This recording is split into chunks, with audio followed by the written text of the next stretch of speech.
Welcome everyone to this week's episode of 3x3 Hustle Hype. This is your host, Greg Hire, 3x3 Australian squad member, 2019 World Cup participant and 2019 Asian Cup gold medalist. And I am pumped to introduce my next guest for this week's podcast. And that is 2019 3x3 World Cup gold medalist, number 18 ranked player in the world and number 4 in the USA. And that is Damon Huffman. Welcome to the show, mate. How's everything going? Thank you. I'm glad to be here. You know, it's a welcome distraction from my normal life in quarantine. So, yes. Whereabouts are you located at the moment? And stuck somewhere, or how's it all going? Yeah, unfortunately or fortunately, I'm in Michigan. I was visiting my dad for his birthday, and the quarantine lockdowns went into place. So I've been in Michigan staying with him since March 6th. So I'm looking to get back to Seattle next week, where I live. But yeah, I'm making the best with what I can. Of course. And you're staying in relative good nick? I know The only competition that I'm getting right now is pickleball with my brother, and we're having some serious battles. He was also a professional basketball player, so I like to think that that's a good workout. You know, it's short court, fast paced, not the same skill sets, but it's a good workout. Take it back to the big time brother rivalry. Yeah, it's almost like we're playing one-on-one again in the driveway, but we decided to play pickleball instead of hoops. That's awesome. Mate, I want to start from the beginning and just give the viewers and listeners a little bit of a background, where it all started in terms of you for your own your basketball career, collegiate career, and then your initial professional career. If you can just touch on that just for a moment before we head into the 3x3. Yeah, absolutely. So I did the traditional basketball route in the U.S. I played Division I basketball at Brown University, which is in the Ivy League. So we play against schools like Harvard, Princeton, Yale.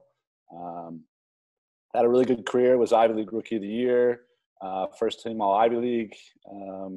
And then I was fortunate enough to sign in Europe directly out of college. I went on to play for a club in Belgium, Okapi All-Star. We played there for 3 years, and it was a good fit for me. And the league was also good for me, kind of based on my skill sets and the style of play. It's a little bit more physical, more tactical. And then I got hurt. I dislocated my left knee, and they cut me. And so it was an eye-opening experience of professional sports, and kind of like, this can happen to anybody at any time. Dog eat dog world. Yeah. And I mean, I was also under the gun anyways, just, you know, there's a million guards out there. There's not a million 7-footers. So I transitioned from Belgium to the Netherlands. A team took a chance on me, Landstede Basketball Club. And that's where I really developed a lot of technical skills. You know, the toughness in playing the style in Belgium was one thing. Netherlands was like a lot of screen and rolls over and over and over. And I thank my coach for that, Herman Vanderbilt. And then I was actually kind of at that point in my 4th professional career, like, I'm not going to make enough money playing basketball to retire. So I had to make a choice. Like, do I keep playing and doing what I love? Or do I go to school? And so I found a way to do both by playing in England. So I played for the perennial powerhouse, the Newcastle Eagles. I think when I showed up there, they had won like 3 championships in a row, 4 trophies in a row, 4 cups in a row. And then we went 0 for 3 when I was there. And we played in the finals in all of them and lost. And that's how my 5-on-5 career ended. And I wasn't satisfied. And so I actually took a year off of basketball before I got into 3-on-3. And in that year, I did Brazilian Jiu-Jitsu because I had to, like, get my energy out, you know, just do whatever. My cousin's a black belt, and he was like, yeah, this is great. You know, you'll stay in shape. And after a year of fighting to my death over and over again, I realized that I needed to play basketball. And what you forgot to add was that you won a gold medal, though. I did, yes. So what year would have this been? 2016. I was IBJJF gold medalist white belt in middleweight, which means I was the best white belt at 180 pounds in North America. And that's alongside your World Cup gold medal, I assume. Yeah. So I have those two. Unfortunately, the amount of time that I put into jiu-jitsu is a little bit different than basketball. Yeah. But I actually think that there are some correlated skills in jiu-jitsu and 3-on-3 with the physical play. You're playing in China. Yeah, playing in China. So I realized that after doing jiu-jitsu that I still missed the game of basketball, that I wanted to play the game of basketball. And then that was after that, like 12-month period, that's kind of when 3-on-3 started speeding up. I'd been playing 3-on-3 for a long time. I actually started back in college playing in hoop it ups. Actually had won a couple world championships playing 3-on-3 in the hoop it up series, which was like a big like US brand of like old school, like black top 3-on-3 basketball, like totally different rules. Yep. No shot clock. We would like milk the clock for like a minute until we got a layup. Well, the other team was just so frustrated with us that they'd like stop playing defense. But it was fun. And then that's how we got the original invite to the USA Basketball's national tournament. Okay. Because I felt like, this is just my opinion, but they were like, who plays 3-on-3 in the United States? Like, who's good? And so that's how we got the initial invite. And then we just ended up winning national championship after national championship. And then that's kind of how my team, Princeton 3x3, and the U.S. national team stuff started taking place. So I want to take you back because, I mean, obviously I was reading about it and it's awesome. It's been like that trajectory. And even like, I can be honest, it's like Australia, very fresh into the sport, even that from the outlook, you know, when you see that. I remember I've just finished playing professional basketball for 10 years. And even when the Australian national team, I was like, who are some of these guys like playing it? But I want to take you back to that very first tournament in Puerto Rico. I think you that was a bit of a highlight. Can you, elaborate on how all that was, and then how it's sort of, I guess, what you've seen change in 3x3, what I've seen change in the way it's officiated in the year, but even, that professionalism, I guess. So we played in Puerto Rico, and I played with Tavares Hardy, who played at Northwestern. I played with Jatim Young, who played at Northwestern, first team All Big Ten. I played with Arnie Duncan, who played at Harvard. I actually think he played in the NBL way back when. He's probably, I don't want to insult him, but he's probably 50 now. Maybe that's being generous. I don't know. Hopefully he's not watching. Yeah, hopefully he's not watching. And that was like the first tournament that was like a cash prize. And we had no idea. And we ended up losing to 4 guys from Philadelphia that were like good basketball players, but they didn't really have any like formal structure. Like I was playing with 4 Division I guys, 3 of whom played professionally. And with that style and that format, we ended up losing because we didn't really understand the strategy of shot clock, change of possession, defensive transition. So we got baited into playing a lot of one-on-one and doing things that once you realize if you're disciplined, you can eliminate a lot of those things. And then after that, we went to the U.S. national tournament. We won that. And then USA Basketball asked us to play in the World Cup in 2017. And then that's how the journey with USA Basketball started. So touching on that then, I mean, must be a humbling experience. And you sort of spoke about that as well. I mean, USA is a traditional powerhouse and you get your colours lowered a little bit. Even when I first got into this, I thought, who's winning 3x3 America, you know, and then you sort of see that. But talk to me about 2017 and that experience with the World Cup. So after we won the national tournament, USA Basketball asked the 4 guys that won to be Team USA. And that was myself, Craig Moore, Zahir Carrington, and Dan Mavridis. That group before the World Cup had not played in any international experience. So we had zero expectations of like who we're playing, what teams are good.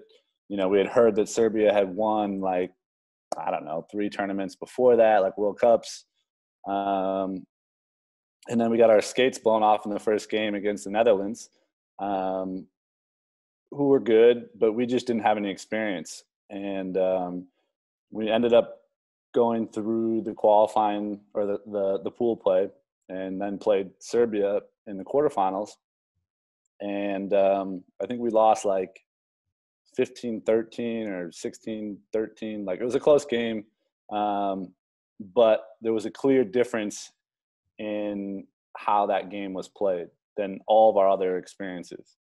And you could really tell that they were professional in every kind of way at that tournament. And then subsequently every tournament since then, we've seen them numerous times. And so, you know, when you wear USA on your chest, you know, there comes a lot of expectations.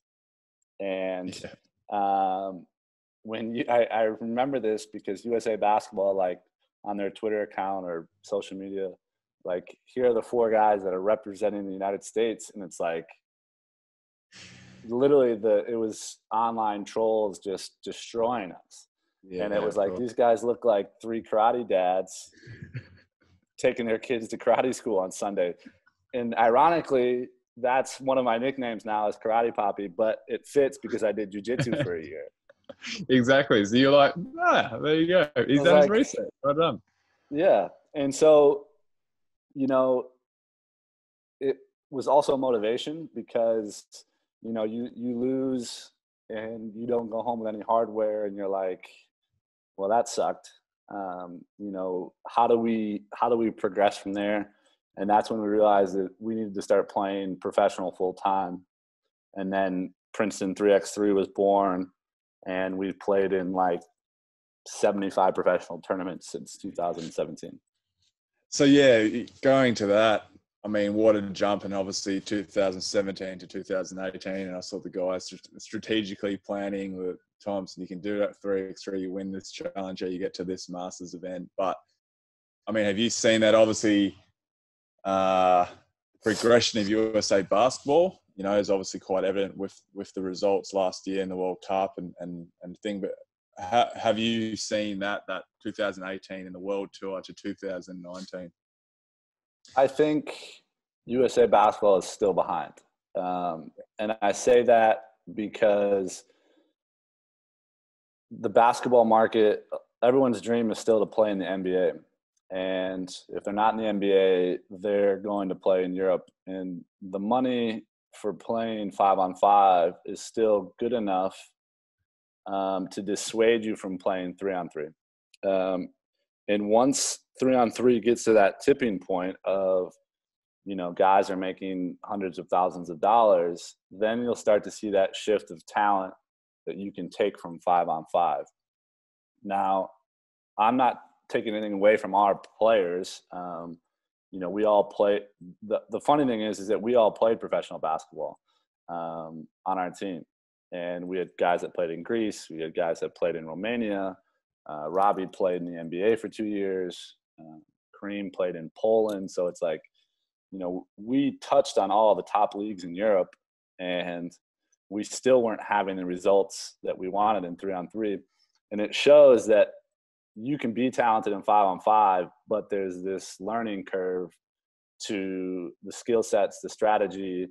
You know, when you're going into a 5-on-5 game, you have a coach who's telling you exactly what to do, what your scouting report is. You have a whole week to prepare. But in a 3-on-3 tournament, you play a 10-minute game. You sit out for an hour.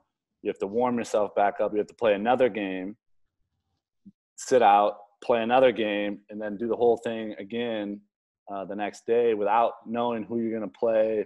And so it takes a lot of preparation. And and understanding the rules and the framework of the sport to be successful. Like, I'll give you an example. Last year at the U.S. National Tournament, USA Basketball invited, I think there were 16 men's teams. They took two teams from college kids that had just graduated that were directly out of college. They were all conference from the Mid-American Conference. There were some kids from like the West Coast Conference. They took 3 teams from G League players. So they had 12 G League players that they hand selected that they thought would be good at 3-on-3. And then the rest were all professional 3-on-3 teams like us, New York Harlem, 3-ball Minnesota, some of those other teams. Not one G League team made it past the quarterfinals, and not one, actually the 2 college teams coincidentally made it to the semifinals, which I thought was interesting. So it shows that like these G League players are super talented, but they don't have the strategy to play a whole tournament and understand the preparation and the scouting in between games and the strategy of fouls. And there's just so much that goes into it that's different than 5-on-5. And that if you are not prepared, you can lose because it's only a 10-minute game. And there's no second half. And it's a possession or two. You can see it. Exactly. Up 9, 2 threes, and you might have control of the game. And yeah, it is. It's interesting. And yeah, like you touched on that. I mean, it's such a strategic game. I always find it funny too. Like you played a couple of tournaments and they've got a former professional player or a current professional player, and it's all the hoorah about them. But you sort of go like, I'd rather play them than a guy that doesn't have the reputation because they know they play a game.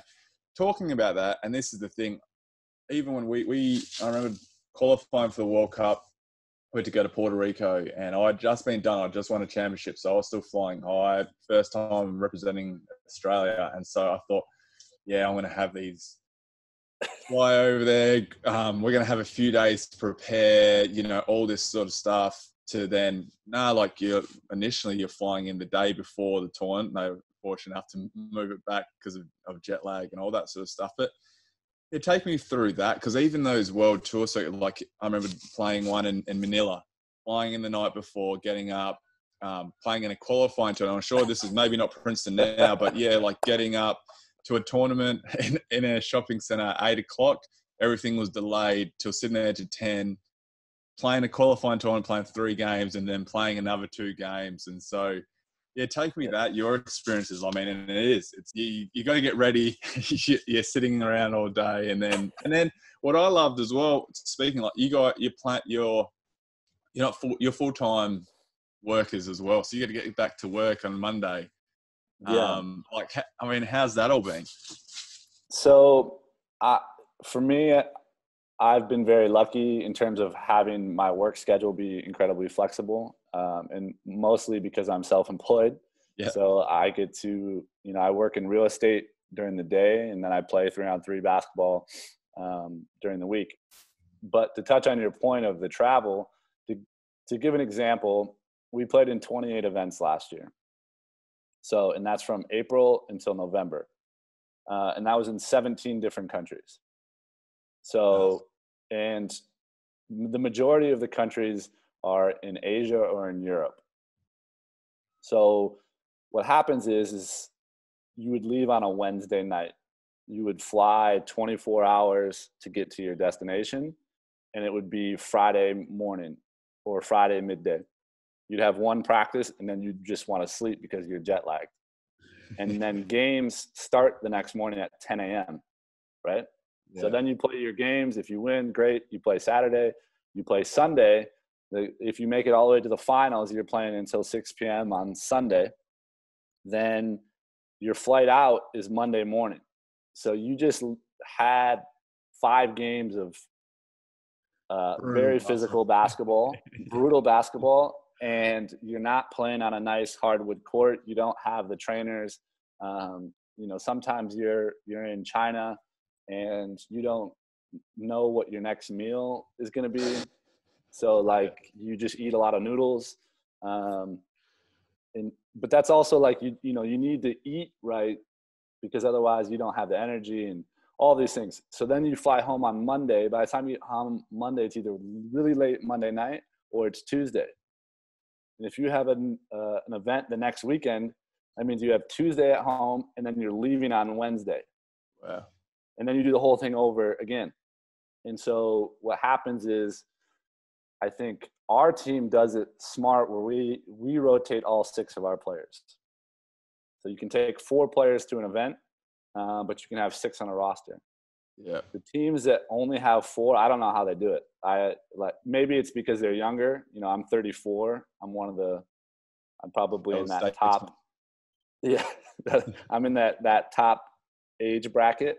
But to take 4 guys and do that back to back to back, it's brutal. And you see it sometimes where you're like, these guys just flew from the Philippines and they're coming to North America, and you're like, they don't have a chance.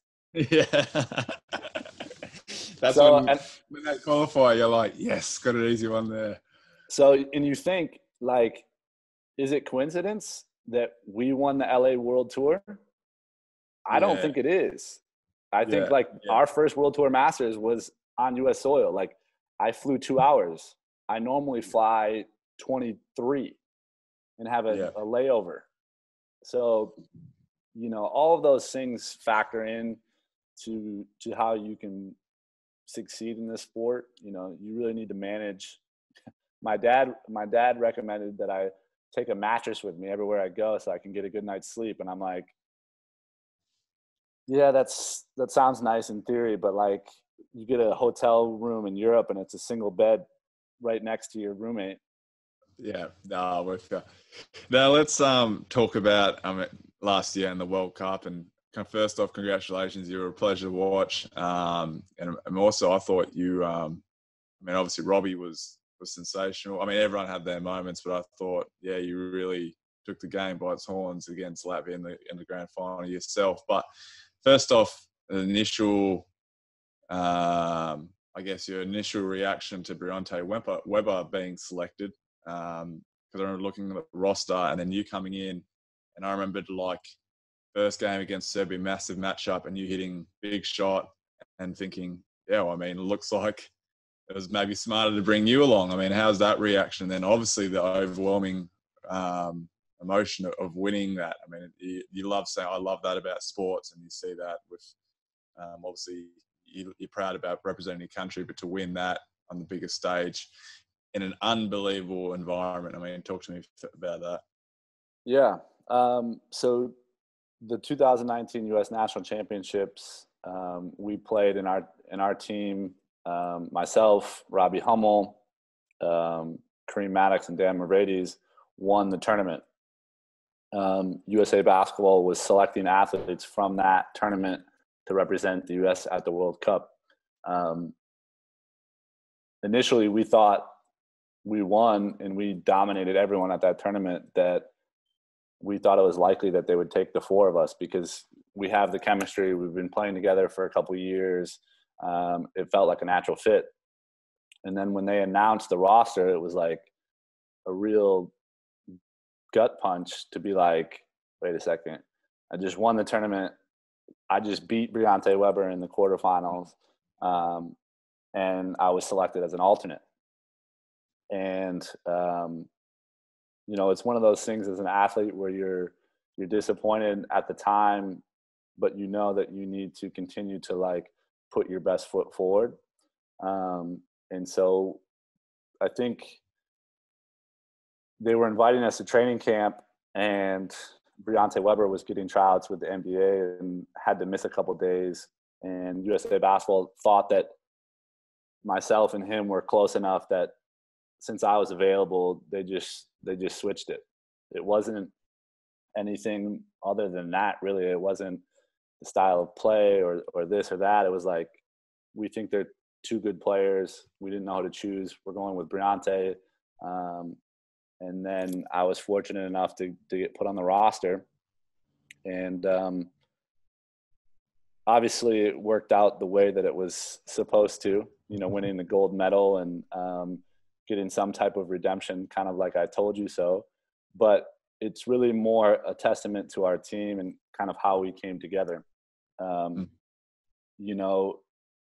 Having a new player, Canyon Barry, who plays in the G League, very talented young kid. I think it would have been harder to mesh two new guys and two experienced players. But I think one of the things that worked out for us is that we had three guys that were a nucleus. We brought in Canyon, and he fit in really well. And then it was kind of off to the races in terms of playing at the World Cup. And then when you get there and you see that the World Cup, they built a stadium right in front of the museum Klein. It was like 2,000 seats. It was an experience that I'll probably never forget. And I'd argue that it's the greatest basketball moment in my career. Having a chance to play on that scale, to redeem yourself from 2017 when you just failed in the quarterfinals, getting to beat Serbia in the first game, getting to beat the Netherlands and knock them out of pool play, and then playing arguably one of the best professional 3-on-3 teams in the world right now, Riga. They're from Latvia, and playing them in the finals and having the individual performance that I had, but also the way that the team played. I felt like we were incredibly disciplined throughout the tournament. I didn't think we had very many mental lapses, and we capitalized on that and ended up winning gold medal. That was awesome to watch.